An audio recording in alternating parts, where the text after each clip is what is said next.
On the show today, we'll explore the possible knock-on repercussions of the escalating trade tensions between the United States and China. As always, you can join the conversation with the hashtag #BeyondMarkets, and you can follow my Twitter handle too at Esther Ubodaga.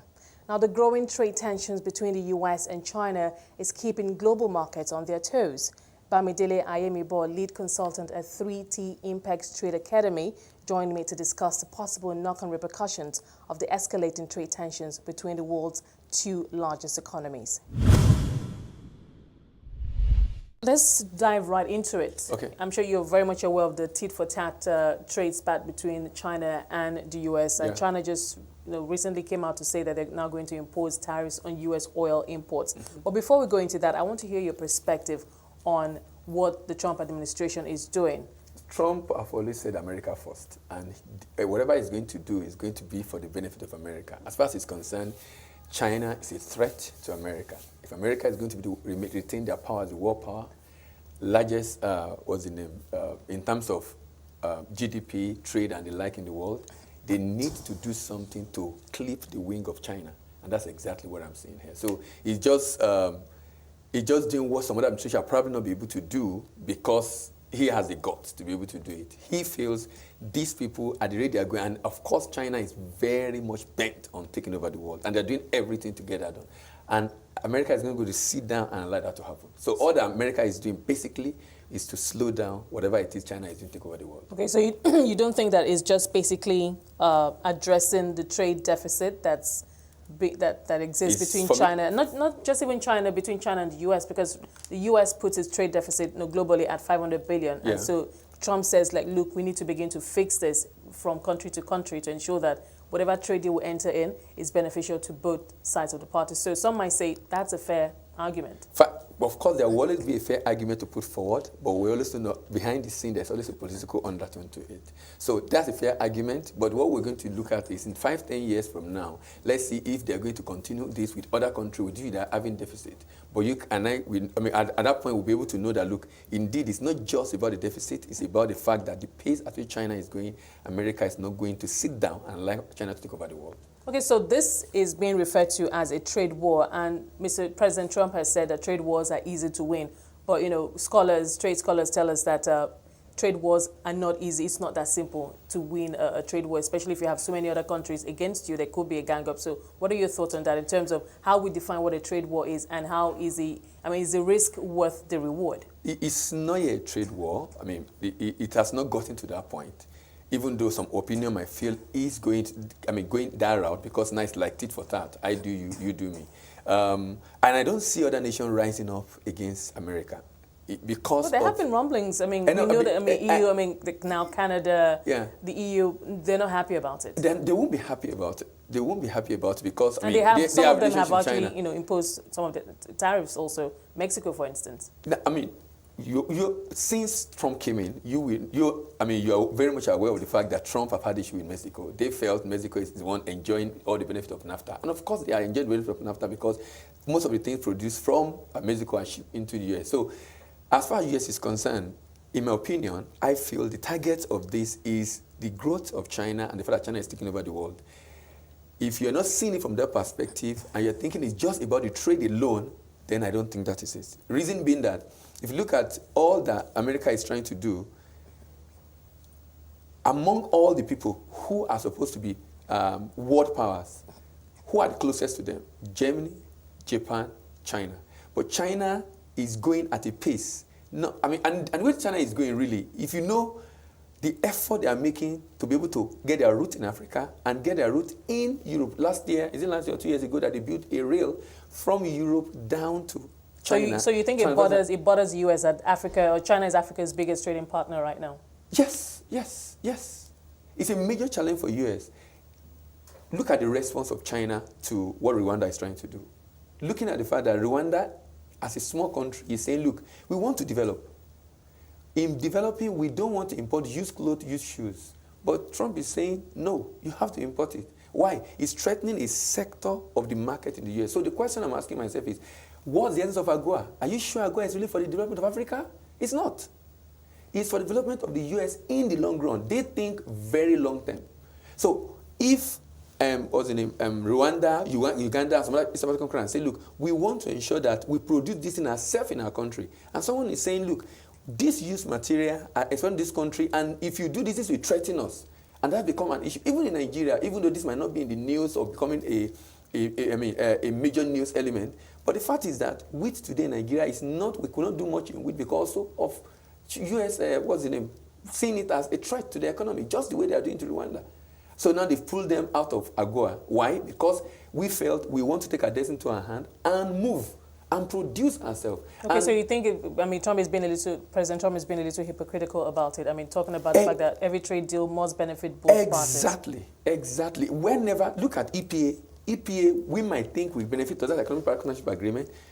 AGOA, we think will benefit us. None of them are going to benefit us in the long run. They think 30, 40, 50 years down the line. We are looking at now. By the time we sign, we start the African Continental Free Trade Agreement, and that trade start within Africa and grow within Africa, I expect to see more of this from the U.S. If Trump is still there, I expect to see more of this from the U.S. Because it's going to make a lot of Africans to be self-dependent. We're going to trade a lot among ourselves. We're going to grow beyond the 80% we're trading among ourselves now. And of course, other nations are going to react because they're going to affect them. They're not going to sit down lying low. They're going to react to it. Even though they won't be able to say much now when we sign the African Continental Agreement, because what they're doing now, in my opinion, is they're going through the back to see that some countries did not sign. Nigeria did not sign, South Africa did not sign, and some other countries did not sign. And they want to ensure that remain. If that remains, there's an advantage. If that does not, then we can trade among ourselves. Come to think of it, we want to ship product to you. You set a standard. That standard makes it difficult for us to take advantage of AGOA. Nigeria today is not benefiting for AGOA. You think the standards are too stringent? They're too stringent for Africans. Some of them are not necessary. Especially around the health, because I know some of them obviously have health standards. You bring in a certain crop. Bring up the health standard, but stop at the health standard. Don't tell me about fair trade. Fair trade, you're saying, oh, we must ensure that a farmer gets all the value. Okay, good enough. You must ensure that you don't use children, child labor. Now, these appear on their surface to be good, but you know the way we are as Africans, these are cultural issues. So if you're saying we're not going to be able to do that, how are they going to do it? They're not mechanized. And you're saying these people cannot work on their farm. And if they work on their farm, you're not able to ship to you. Now, so even on one hand, you're saying you want to do business with us, but on the other hand, you're putting non-tariff barrier that is making it difficult for us to do business with you. But if we do it together among ourselves as Africans, we're going to benefit because at the end of the day, within Africa, we're going to grow because it's not going to be. Okay, before we get into, the Continental Free Trade Agreement that hasn't been signed yet. Yeah. But in the meantime, this trade war between China and the US and possibly other countries, if it snowballs further, does it affect Africa, right? Does it affect us in any way right now? I see some positive trend for Africa. Soya beans is affected, and some countries in Africa produce soya beans. But, Brazil, Argentina are still a major producer. I think we fill that gap for China because I understand those other countries are not able to fulfill the demand of China alone for soya beans. But China is willing to go ahead and stop that trade with the US and go to other people. I don't know how long China will be able to sustain that. But that's the benefit for Nigeria. The benefit for the African country. No, for us, because now we should begin to think of how we can increase our production of those products and, of course, begin to negotiate on how we can trade with China. So I see it as it has some positive effect on Africa. What about the negative effects? I don't think so. As long as we go ahead with African Trade Agreement, I don't think there's negative effect for Africa. You don't think China will pass on some costs to Africa? People have talked about imported inflation. That's why I said, let's do business with ourselves. I know. We might experience.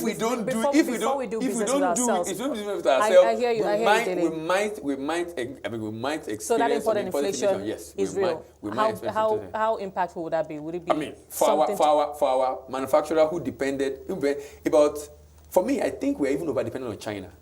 There's continually for China, for Nigeria, about more than 30% of items we're importing, both for raw material and other important stuff in Nigeria, from China. So to what extent would that imported inflation hurt us? Because it's going to increase cost of production and eventually, of course, reduce the cost of living for people because they have to buy those products from the people who are importing at a higher rate. So there is that threat for us? There's a threat for us. Is that short-term pain? Short-term, if we go ahead and do what we're supposed to do, it might be are you referring to the Continental Free Trade? Well, that could take a while. That could take a long time. It will take a while. Nigeria hasn't signed, and there is no sign that we might sign very soon. So okay, let me leave Nigeria out of the picture. For the 4 countries that have signed, 3 of them are ratified. We're likely going to see more people ratifying between July and August. And if that happens 30 days after that, we will start. So in Africa, that thing likely going to start this year in Africa. Nigeria, I will be surprised Nigeria does not sign. With all that have been happening in recent time with the Nigerian negotiation working around the country, trying to talk to people, and the response, I've been in two sessions of that conversation, and the opportunity for Nigeria is humongous. Yes, but the major issue is, from looking at the deal, is that there will be short-term pain because we're going to throw African countries, including Nigeria, hear me out, we'll throw their borders open.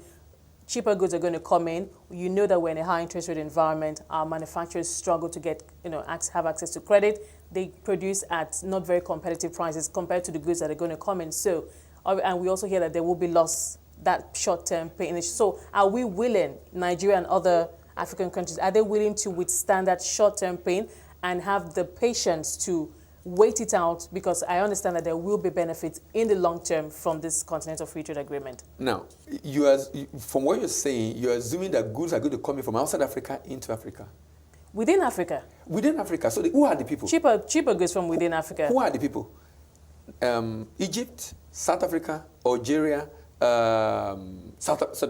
Nigeria, Algeria, South Africa, Egypt, and Morocco. These are the top African economy. I check them out and look at their top export. Their machines, oils, and minerals. Top export of those countries. So what are we afraid of? If you check the top export of the people we are afraid of. Export? Well, what about the others? I mean, it's going to be, we're trading amongst ourselves. Yeah, it's not so just the top what I'm saying is that at the end of the day, we're looking at the volume. In terms of volume of what these people are going to ship to us, I'm not sure we're going to feel the impact the way we're thinking about it. Okay. I'm not sure. And do you know that agreement have a 10% area, no-go area for us, where we can say, look, this item are not coming to Nigeria. So we have area. You think that 10% will be able to protect? Exactly. We can protect. We can. In fact, the Issue Negotiation is asking us, you decide the area you don't want. There is no-go area for Nigeria. It's like agree. We're trying to do agree. So agricultural related products should not be allowed. So we can say that the area will not allow products coming to Nigeria. Out of all the about 5,000 plus HS code in the world, Nigeria traded about 800 plus HS code. And we're saying we still have 10%. 10% of 5,000 is about 500 plus. So we really have what is called safeguards for Nigeria, apart from the rule of origin that we have. So I don't think our fears are real. So how do you see going forward now? How do you see what's happening now? We don't know how it's snowballing. We don't know the shape it's going to take and how this whole scenario will end. I'm talking about the trade spat with China and if it could get bigger. So what do you see with the future of trade, the global, the developed economies and with Africa? We're expected to slow down. We expect it to slow down. Protectionist has never benefited in the country. That was Bamidele Ayemibo, lead consultant at 3T Impacts Trade Academy. We're continuing our discussion on the escalating trade tensions between the U.S. and China. Bamidele Ayemibo, lead consultant at 3T Impacts Trade Academy, joined us for that. Let's pick up from where we left off. Right. We talked about China and China's growing power in the geopolitical space and especially around trade. Okay. But let's talk about China's trade relationship in Africa. We've seen China make several inroads into several African countries, and they're focusing a lot on infrastructure development for the African continent. There's also, of course, trade between many African countries. But there are mixed views on China's relationship with Africa. Many people still do not understand China's big picture for Africa or China's end game, as some have put it. But what is your perspective in terms of the way China has been engaging African countries? Now, if you look at international business generally and studying culture issue by some experts, it's been discovered that the Asians have long-term view, much more than the West. Long-term view. And China is demonstrating this seriously. So they think about stuff in the long term. So they're giving loan of many years with moratorium of many years and investing heavily because they can see far ahead based on the way they're going. This is not going to continue forever. We're going to slow down at some point. We still need to earn income. Many years down the line when this begins to happen, they have source of income from a lot of nations. And because this investment in these nations are not free, as they're giving those investments, they're also putting their roots in your country. So, for example, if they are going to do those infrastructure in your country, they are also bringing their people to be the one to do those transactions, to do those building of those infrastructures. Now, those people are not just going to come from experience. I mean, I get to meet a lot of these people, see a lot of people in Nigeria. When they come to start by building the infrastructure, but they don't get to leave. When they are leaving, or if I thought they will leave, they set up a business that will enable them to begin to trade, importing the product into Nigeria and exporting commodity out of Nigeria. So they are looking beyond just building infrastructure. So when they are building infrastructure, beyond the building of infrastructure, which will benefit in the short term, and you're going to pay back those loans and pay back the interest, but the money also for the money being paid to the people that are doing the job are from the Chinese people. Number one, the Chinese people come into this country. When they come in, they build their root here and they start doing trade. So they don't just go back. So they create market for Chinese products to come into those countries. And they look for commodity to ship to their country. So they're not doing it just because they're for Christmas, but they are looking in the long term. Okay, because the argument, that conversation continues around whether or not China is a friend or foe to Nigeria. What is your response to that? I won't see them as foe because, I mean, they're putting something on the table and we're enjoying whatever it is they're doing, but they just want to look for other way to do business. Considering it's like also, it seems as if they've probably seen what is happening with US that will happen. Okay, but if down the line we're able to get the Continental Free Trade Agreement right, and we begin to Africa begins to trade amongst itself, and we increase, trade volumes, and and we are able to industrialize, as it were, where does that leave China's plan? That's why I said all these developed nations, at the end of the day, if we rely on them, on their aids and support, we are going nowhere. So, African Trade Agreement is going to hinder China impact naturally. There's nothing they will do about that. What I see them eventually doing is to be able to be relevant in Africa is to see how they can begin to support us with machinery and raw materials rather than bringing in finished product. That's what will happen at the end of the day. So that they can remain relevant, to still be able to have their hold on doing trade with us. Because at the end of the day, we're going to be doing a lot of trade among ourselves, and most of the things we are shipping from them, it's not going to be cheaper for us to ship it from ourselves. Okay. It's going to be cheaper for us because now it's going to be within Africa, and there won't be duty payment within Africa, and at the end of the day, it's going to hinder their own business. So what I see happening is them positioning themselves to say how they can begin to ship raw material for us, or semi-processed product for us to be able to use, or machinery, or machine part, things that will aid our development, which I think they will respond to because they are already shipping those things to us already. Okay, so while Africa, if we're able to get the Continental Free Trade Agreement right, while Africa trades with itself, we are also still going to be trading with other outside partners. I know that the UK now, especially with Brexit, the EU, rather, the European Union on its own, I know that they've sent some delegation to Nigeria. They have been having trade talks with Nigeria to see how they can hash out new trade agreements outside of the whole Brexit scenario, and of course the UK on its own. So I'm thinking, so what would our trade relationship look like? The kind of trade deals. What kind of trade deals will we be signing with such country? The UK on the one hand, EU on the other hand. EU already have economic partnership agreement on the table. Many countries, Nigeria still objects to that. Yes, have signed. Which was the issue I had with people saying we should not sign African Continental Free Trade Agreement. EU objective is clear. Their populations are aging. They are looking at some years down the line, and that they need to begin to look for places to produce for themselves. So when EPA is signed, they will be able to produce here and ship to those places free of charge, because they need production center around the world. It's done already in Malaysia. That's one of their major objectives. Okay, fine. We are the largest black nation. We have the population. We have the market. So that should be a way for us to negotiate whatever it is we want under the African Free Trade Agreement. But for the EU, I expect them to do this. I expect them to still put under so much pressure to be able to sign the EPA, but I don't see us going ahead to do it. Well, but African countries, when we begin to trade amongst each other and inter-African trade, expands, would African countries be in a much better position to negotiate better deals with the global counterparts, the EU, the UK, North America? Yes, because at that time, we won't be desperate. At that time, we will be coming from the position of strength. We won't be desperate. Africa today contribute less than 2-3% of the world trade. Why? We're not trading among ourselves. EU, 33%. Why? They trade a lot among themselves. NAFTA, about 15%. Why? They trade among themselves. Asian, that's Association of Southeast Asian Nations. Trade among themselves. GGC, Gulf Friendly Country, trade among themselves. They're all growing because of the way they've been able to develop and trade among themselves. So if all of that happened, how does that change the politics of, because I know that there's politics involved. You can't separate politics from economics. Politics, and I don't know how long this protectionism drive is going to, at what point if it will perish at all, or if it will gain root. I mean, that's left for us to see. But I'm just thinking, if it does take root and continue, and America adopts that, and I don't know, because we see the likes of Italy, some other European nations also taking, the far-right parties also adopting that stance of protectionism. And I don't know, we don't know where that's going. But if it does take root, I'm just trying to picture what the future of trade will look like from country or from continent to continent, and what role, what position would Africa have in all of this? The more reason why I will always come back to this Africa, the free trade agreement in Africa, because it's going to snowball. It's going to snowball. I'm talking about the feud now between US and China. Okay. It's going to continue. Other people are going to respond. Now, if that continues and everybody's trying to protect, these only people that have free trade agreement that will have an advantage.